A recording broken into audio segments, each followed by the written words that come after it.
Olá, neste vídeo nós vamos falar sobre os recursos no direito processual do trabalho. A consolidação das leis do trabalho prevê os recursos no artigo 893.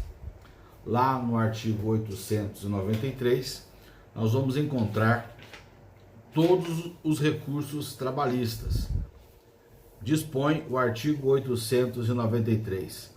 Das decisões são admissíveis os seguintes recursos: primeiro, embargos, recurso ordinário; segundo, recurso ordinário; terceiro, recurso de revista; quarto, agravo.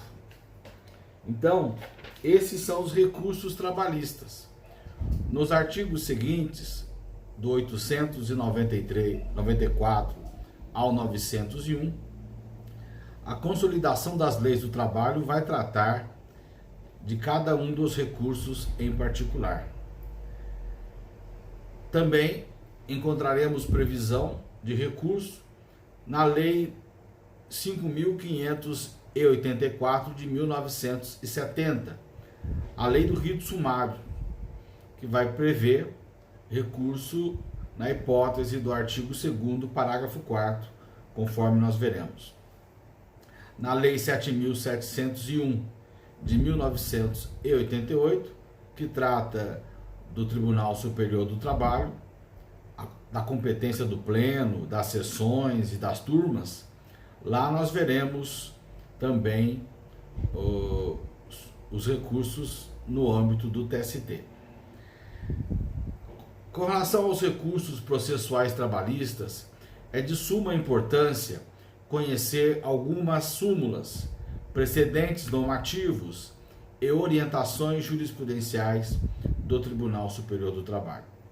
Há várias súmulas, precedentes e OJs que tratam do tema recursos e que devem ser observadas, sob pena de o recurso não ser conhecido. Pois bem, o que vem a ser recurso? O conceito jurídico de recurso nos apresenta o recurso como a possibilidade de provocar o reexame de determinada decisão pela autoridade hierarquicamente superior e que possui o poder de reforma da decisão. O recurso é um direito subjetivo. A parte não é obrigada a recorrer. Ela pode se conformar com a decisão. Mas, havendo previsão legal, abre-se para ela a possibilidade de interpor recurso contra a decisão que lhe foi desfavorável. Também podemos dizer, como fundamento do recurso, fundamento jurídico do recurso, a possibilidade de correção de erros, ignorância ou má-fé do juiz. O juiz, representante do Estado, é um ser humano e, como tal, ele pode errar. Para essa situação, o tribunal, através do recurso, pode corrigir os erros que sejam cometidos. Ignorância, ausência de conhecimento, muitas vezes, pelo excesso de trabalho, pelo excesso de processos que tem que decidir, o juiz não consegue acompanhar as mudanças que ocorrem na interpretação de casos novos ou antigos, novas reflexões sobre o direito, novos argumentos doutrinários e mesmo jurisprudenciais. E pode decidir de forma equivocada em decorrência da ausência de conhecimento das novas posições. E pode ocorrer má-fé, infelizmente. O juiz é um ser humano, com sentimentos, e muitas vezes desencontros que ocorrem entre o magistrado e o advogado da parte pode provocar interferências na sua decisão.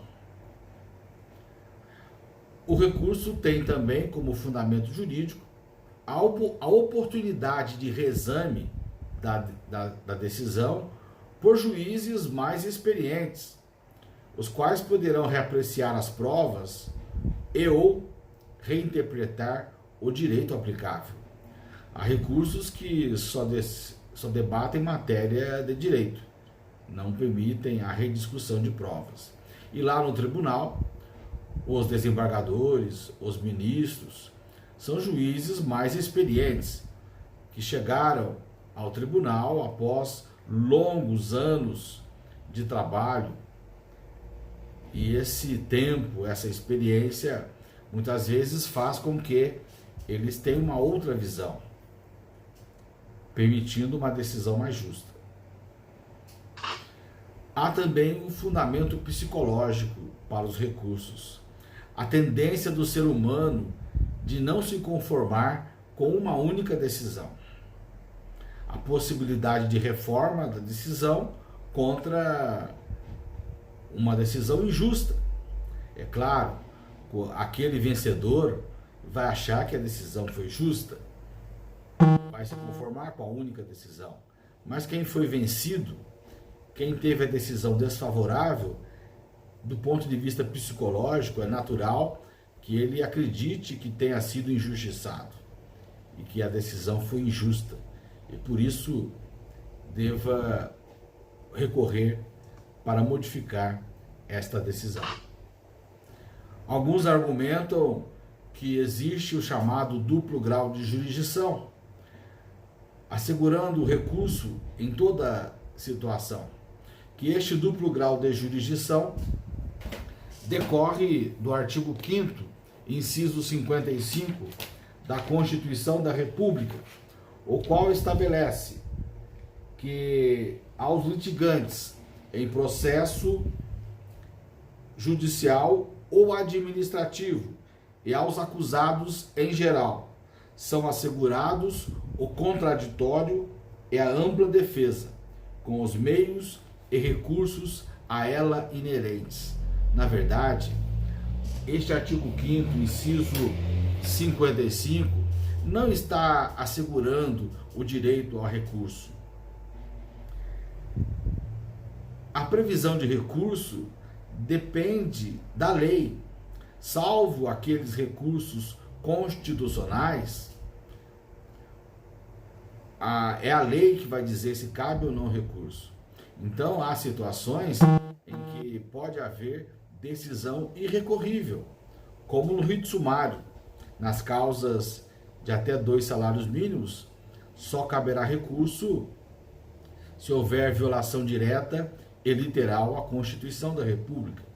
No rito sumaríssimo, há uma limitação ao recurso de revista, limitação que não existe no rito ordinário. Então, não há um direito a recurso com fundamento na Constituição. Haverá direito a recurso se houver previsão legal para recorrer.